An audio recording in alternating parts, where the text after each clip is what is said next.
Hey, everybody, welcome to the annual meeting of Dakota Community Market Food Co-op in Brookings, South Dakota. We're so excited that you've joined us for our annual meeting. Four of us from the steering committee are here up at SDSU today presenting, and yeah, we will go ahead and kick off. We can start by introducing ourselves. I'm Bess Pallares. I'm Kirsten Gjesdal. Jason Soren. Kalley Besler. Okay, and we are recording this, so it will be available on our website later. And I just wanted to give everyone a heads up that we will have a question and answer session at the end of this meeting. So if you have questions, go ahead and put those in the chat, and that's where we will be pulling questions from when we get there. So that will kick us off. Let's get going. First off, we wanted to share why we hold an annual meeting. We've had some questions of why are we doing this at all if the store isn't open yet? And it's in our bylaws. We have to do this. Now that we're incorporated and we have owners, we are required to hold an annual meeting within 4 months of the end of our fiscal year. We decided that our fiscal year starts in January. So we will present the state of the co-op report, including financial information, some other interesting, relevant information about what's happening with the co-op, and then you can bring business to us and we'll go through your questions. So our agenda will start with the state of the co-op. Kalley will present our member owner update. Kirsten will present our financial information. Jason will go over our transition, from our steering committee to the elected board of directors. And then we'll go into what's coming up next. So board of directors elections, I will go over. Our timeline for the future, we'll all take some different information there. And then we'll have that question and answer session at the end. So Kalley. Okay. Member owner. All right. So beginning June 1st, we opened up our share sales. We've really hit the ground running. Since then, we have just over 130 member owners, and then 82 secondary shareholders. And this is not limited just to the Brookings area. We have Volga, Esteline, White, Lake Preston, Sioux Falls, Aurora, Lake Benton, all over the area. And a lot of this is thanks to our Ask the Co-op nights, pizza night with the co-op at Good Roots, and then our bi-weekly tent that we hold at the Brookings Farmers Market.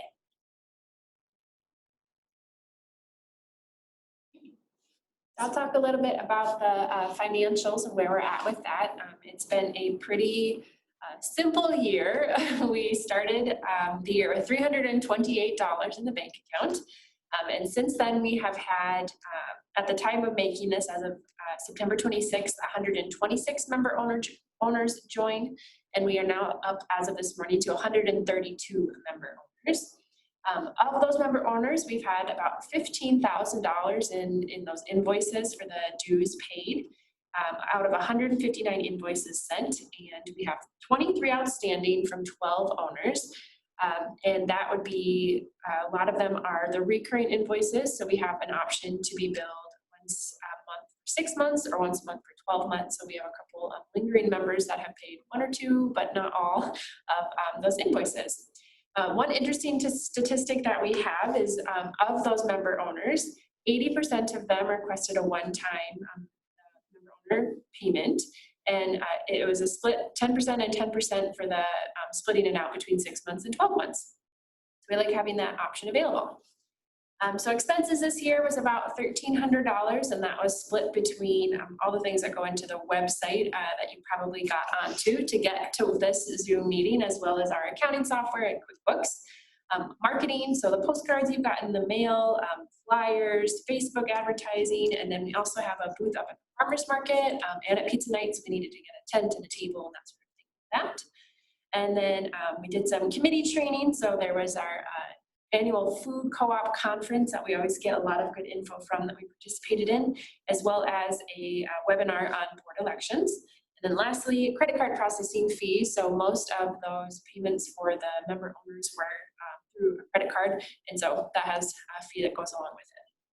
So at the end of the year, or I should say, as of this morning, our bank account balance was $14,279.56. So quite a bit more than we started the year with, and a good start on making it to our next goal. All right. Transition from steering committee to an elected board. I think first we gotta thank the steering steering committee members there. I've seen the Zoom, so I'm hoping you moved on to that thing. All right, they're all listed there. A big thanks to everybody who helped us get this idea off the ground, from the concept idea to where we are today. A lot of times we do get a question about why we're moving from a steering committee to a board. It kind of breaks down to a couple of different things. A steering committee is just that, it steers. We steering from the beginning of our idea to where we need to be to start a board. And that starts with the incorporation of a cooperative, the setting the bylaws, figuring out who a member will be. Basically, a steering committee does not allow any governing to go on. Their decisions are just that starting that idea, the concept. From now we'll elect a board of directors who then will move us forward and have some governance over the cooperative, excuse me. And of course, that's in our bylaws, talking about a board and how many people can serve on a board. And so the difference between the two is the steering committee is members who are of the community who said, hey, I want to be part of this idea, to where a board of directors, you are a member, you have invested into the cooperative, and then the members have elected you to be their leader to move the cooperative forward. So this is all ran by you. So now that there'll be elected people, you as a member can go forward and talk to them about your ideas, about ideas you might have, things that might work, things that might not work, things like that. And so every year, I guess they're not every year terms, but there will be elections for board members throughout the things. Any kind of, they make all those decisions for you and you elect them.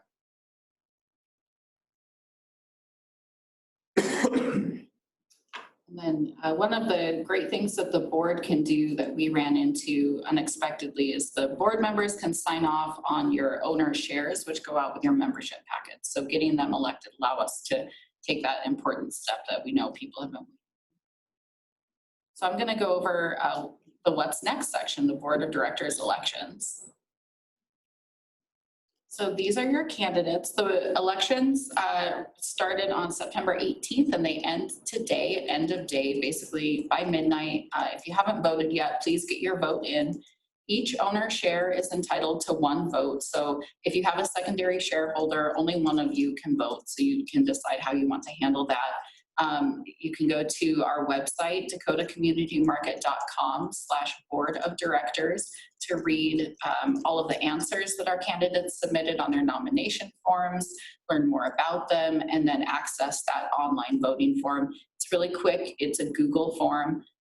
We do have 12 board seats and only 10 people who ran for seats. So even though it's a non-competitive election this year, everyone will have a seat on this inaugural board. You only have to vote for those that you're most interested in representing you on the board, or you can vote for everybody. I think that it's a good exercise for everyone to go and read those nomination forms, because I think that we have a really interesting spread of experience and interest from the community for this board. So just as a way to familiarize yourself with those people who are going to be representing you, I think that's a good thing to check out.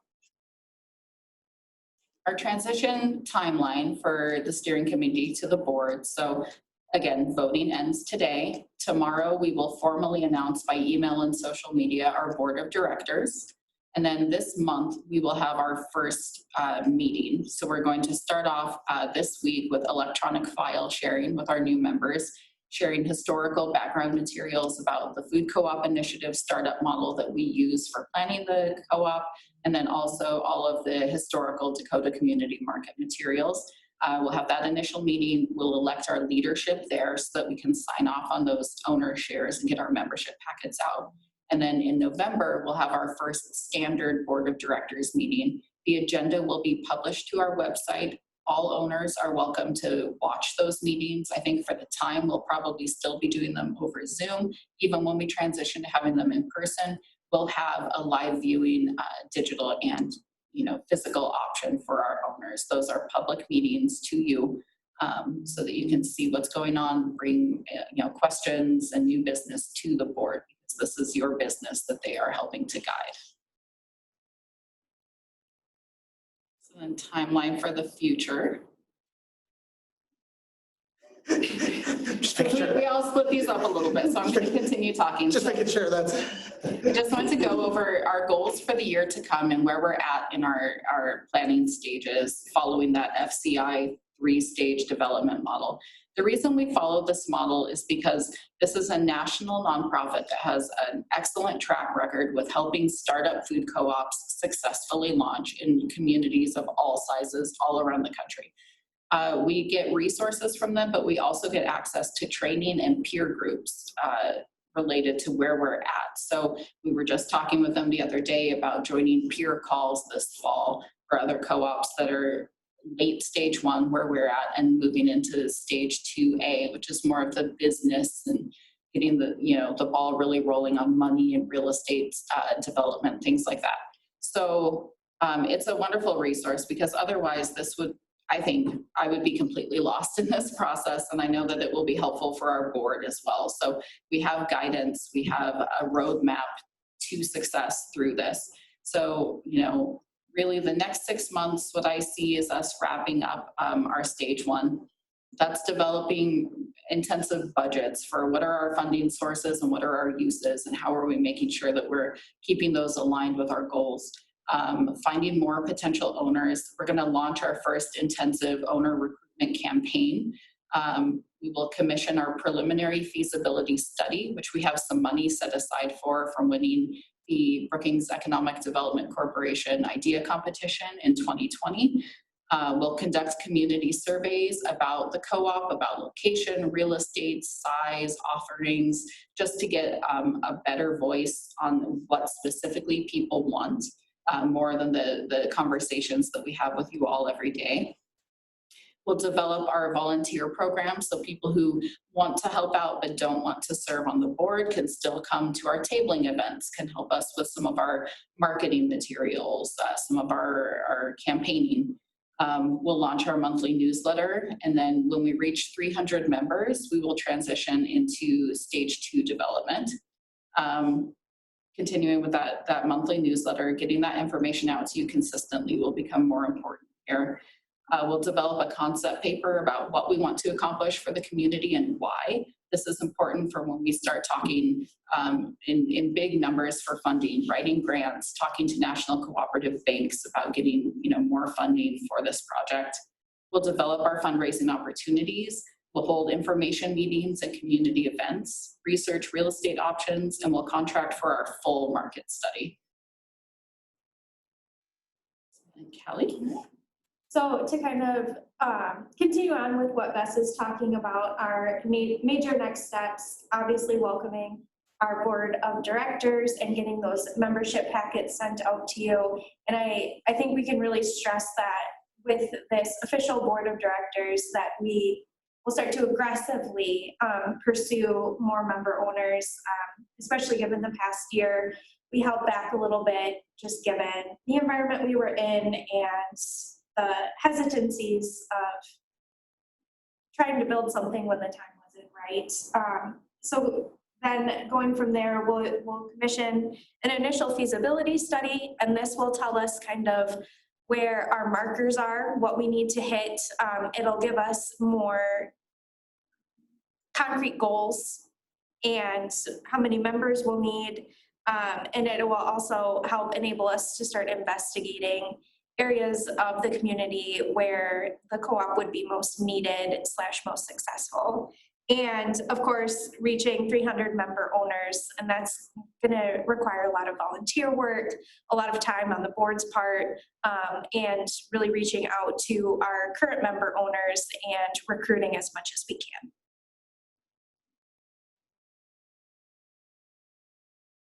Sorry, it's in past. Okay, Jason. I think this was me. And this is probably our most important question I think we always get asked is our steps to store opening. The highlight that I'd like to bring, and I'm not going to read it to you, but is that 3 years.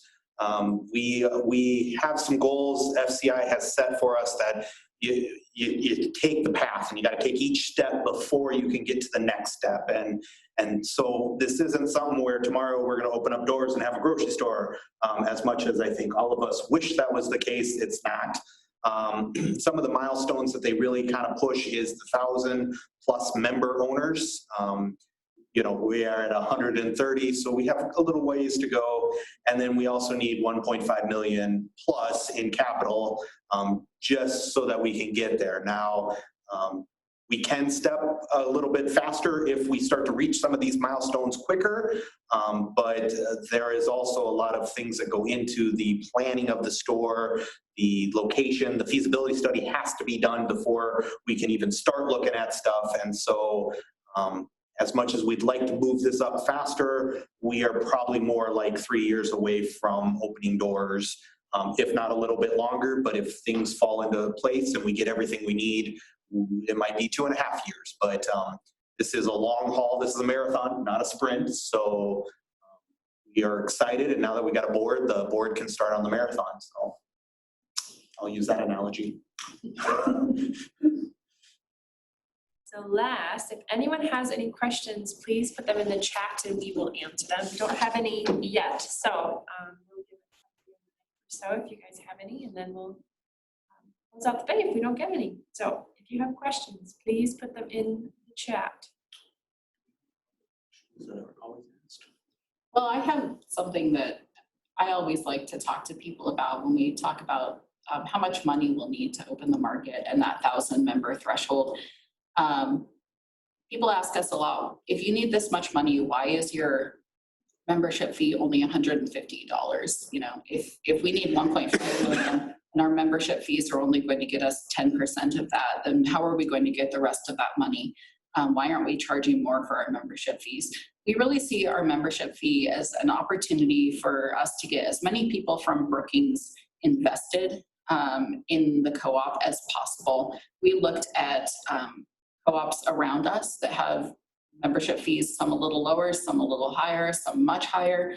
And then we looked at our data for our per capita and household incomes here, and we just decided that this was a comfortable amount and it was a way for people to get into the co-op. Our payment plans were also really important to us in that regard, and I'm happy to see that 20% of our owners have used that option.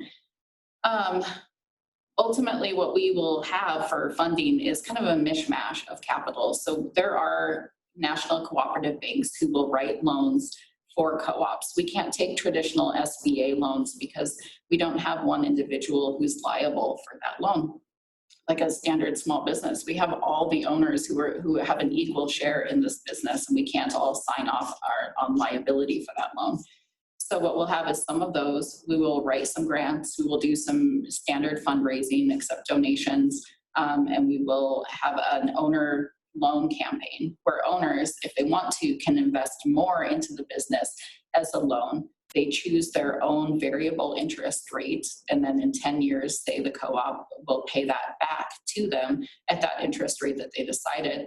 If enough people in the community make loans of that type, generally what they find with owner member loan campaigns is that the average interest rate that the co-op owes back on that amount of money is less than what they would owe to a bank.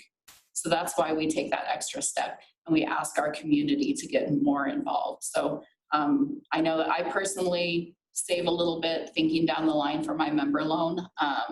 People can do that as well if they want, but there are more steps towards us getting that money. It will go into either building or outfitting a location if there already is one that suits our needs. It will go into hiring a general manager, setting up a supplier contract with the National Cooperative Grocers Suppliers, which is $150,000 in itself. There's a lot that really goes into this. So yeah, people often ask, well, how are you getting the money? Why are your memberships at this level? So I guess I want to address that a little bit.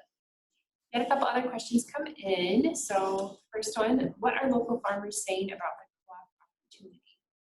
So we on our steering committee had some local farmers as well as have local farmers who have joined as member owners of the co-op. So I feel that's a pretty good sign that we have some good people behind us. I definitely think there's a lot of opportunity for more outreach. Again, as we have this board of directors being elected here soon, we'll be able to hit the campaigning pretty hard for the member owners, but that is also an opportunity for education for potential vendors like the so I think getting them interested and involved in the co-op as a member owner is a great first step to building those relationships. So anything to add to that? We sometimes do get emails, so I monitor the email account and respond to those questions that come through our website. And we've heard about a lot of people who they have a family farm in the area and someone's moving back to take it over in the next couple of years, and they want to know about the co-op and how they can get involved. And you know, we just share all of the information. So I think that there is a lot of interest from our small farms in the area. And one thing I'm excited about is we do hear from people about, you know, what's our winter greenhouse production going to be? How can we support you there? And I personally, and I know I hear from other members, I'm really excited about the idea of having local produce year round. So that provides more of a revenue stream for our farmers, more of the local produce we want to eat in the middle of February. It's a win-win. So yeah, we hear a lot of positive things. They're just excited to get on board as suppliers. And at the point that we're at, we'd be jumping the gun if we start to try to contract with farmers or anything like that. At this point, that's not where we're at. So for now, it's a lot of awareness and relationship building for future steps. Yeah. Next question, what are our responsibilities as member owners? Should we be doing word of mouth, recruiting, volunteering, fundraising efforts, et cetera? Is there anything else that people should be doing? Check, check, check, check, yes. Yes, and yes. So the steering committee now and the board of directors, which will be starting very, very soon, is all volunteer. And so that's an opportunity in the future to join the board of directors if you are interested in helping up to that level. But anything beyond that, telling your friends, telling your community, telling people in your life who may be interested in the project, even if they aren't local. We have been tabling at the farmers market, which we'll be finishing up here in the next month. But there will be opportunities like that. That's actually a volunteer, come and help us do this thing. But I think for now, a big piece of it is just talking to people about it. It's a new concept. So a lot of people just don't get it. Your neighbors, talk to your friends. I'd say if anybody is the Optimist Club, any of the clubs are looking for somebody to come talk to them, let us know. You can talk to them. We sure can come talk to groups, papers that are looking for people to write articles. Let them know about us. We love to have in there and let people know what's going on. I think just word of mouth is really what we need a lot of. I mean, we need more members, but word of mouth will get us a lot more members. So that leads into kind of the next question on the fundraising efforts. So the next question is, can individuals contribute funds toward that 1.5 million goal outside of their member ownership as a straight up donation, or will it need to be through a loan? So yes. Yeah. Yes, and please. Yes, it has to be a loan, or yes, you would take a donation. Yes, it can be a donation. That's totally fine. That's you investing in your business that you're an owner of. So we have a bank account set up at First Bank and Trust. You can walk in there and you can say, I want to put money into Dakota Community Markets account. And we accepted, before we opened membership, we accepted donations that way. So that's totally possible. We were a little hesitant to accept donations for a while because we either didn't have a bank account set up, or at this point we're just a steering committee. So I feel like now that we're to the point of having a board of directors, it feels a lot more comfortable accepting money because it's a lot more official now, not just a group of people who have a similar passion. So Yeah, and we have a much more robust accounting software set up and all of that figured out now. So we do feel more comfortable accepting that. And then, you could be in contact with us as well if you wanted to earmark that for specific things, market studies or, going towards aspects of our development. That's completely acceptable.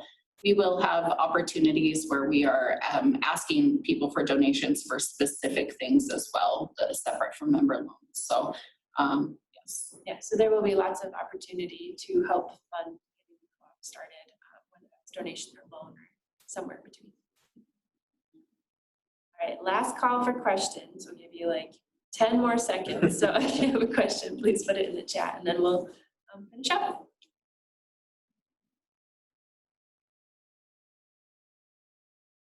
All right, I think we'll call it. Thank you everyone for participating. We appreciate you being here. Again, this recording will be available up on our website and the new board of directors will be in contact with you soon. Thank you. Thanks, guys.